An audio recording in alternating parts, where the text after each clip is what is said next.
Here's a nice kit that I've been looking forward to receiving.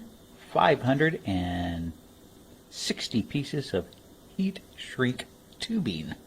You can see it does come in this nice storage box, which I really like. Individual compartments to keep them all separated. On this side there is a little tab here, so it can be put up on the wall.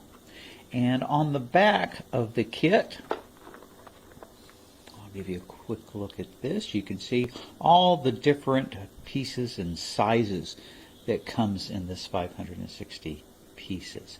So I should be able to find whatever I'm looking for in there, at least for the majority of the work that I do. Let me go ahead here, turn it back over.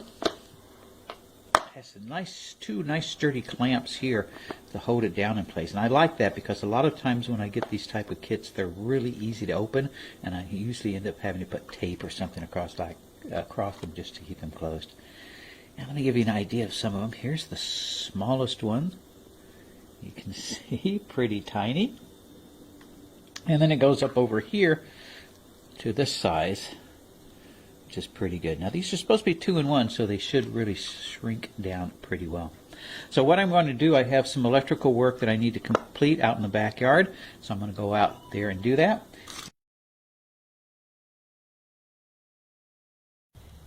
We're out here in the backyard now. You can see I have some landscape lights here, so some low voltage landscape lights here in the back.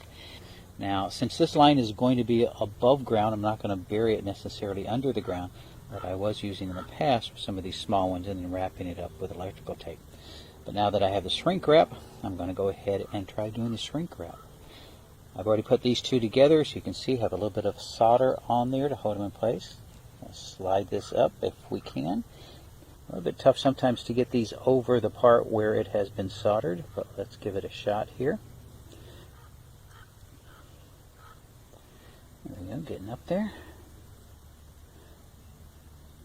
Try to center this so that the solder is in the middle.